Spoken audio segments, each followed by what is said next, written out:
Orang China yang belajar bahasa Melayu buat apa dan di mana sekarang? Hari ini saya akan membawa anda memasuki media rasmi terbesar di China iaitu CMC dan berjumpa dengan graduan bahasa Melayu dalam bidang media. Du Qing yang paling lama bekerja di Pejabat Bahasa Melayu sampai hari ini. Fadil yang sudah menjadi tulang belakang dalam tidak. Latifah, satu-satunya Gen Z. Saya masuk ke universiti untuk belajar bahasa Melayu pada tahun 1984. Ketika itu, China baru mengamalkan dasar pintu terbuka kepada dunia luar sehingga ramai orang memilih belajar bahasa asing. Pada waktu itu, tidak mempunyai banyak syarat yang baik. Tak ada kamus, tak ada buku teks. Apa-apa bahan bacaan dihasilkan oleh pencara kami sendiri.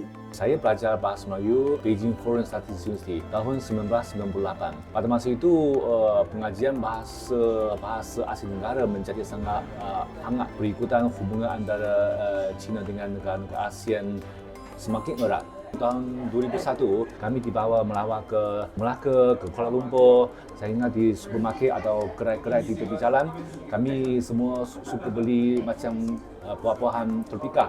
Sebab durian dan manggis itu pada masa lebih 20 tahun yang lalu, jarang-jarang yang masuk ke China. Tapi sekarang itu perubahan sudah sangat berbeza. Saya mula belajar bahasa Melayu di Universiti Pengajian Bahasa-Bahasa Asing Tianjin pada tahun 2018.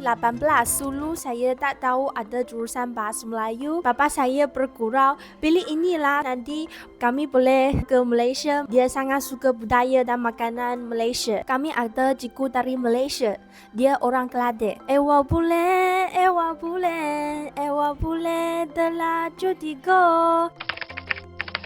Tahun 1980 hingga 90-an, kami jarang bertemu dengan tetamu dari Malaysia. Kami ada pendengar yang boleh menulis surat kepada kami. Sehingga saya tahu siaran kami ada orang mendengar di Malaysia. Kami memang merasa sangat menggalakkan. Saya ingat saya banyak kali mengatakan interview temu ramah dengan tokoh-tokoh Malaysia.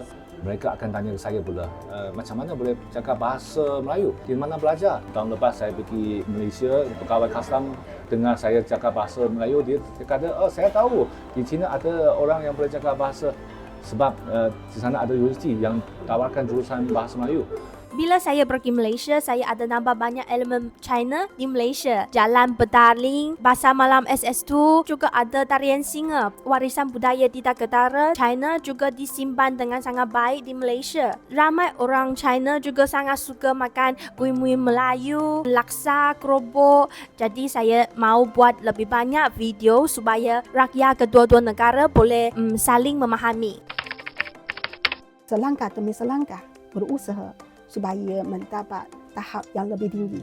Janganlah memberi tumbuhan semata-mata kepada bahasanya sahaja. Kenalah memahami sejarah, budaya dan juga perkembangan masyarakat di sana. Barulah boleh mendapat ilmu yang lebih komprehensif. Jangan risau, jangan bimbang dengan masa depan sebab awak akan dapat satu kerja yang sangat bernilai, berharga. Kini, lebih 10 universiti dan college di China sudah menawarkan jurusan bahasa Melayu. Kenapa belajar bahasa Melayu dan diorang di mana dan buat apa sekarang? Bolehlah ikuti Husna untuk menerokai peta bahasa Melayu di China dalam episod seterusnya.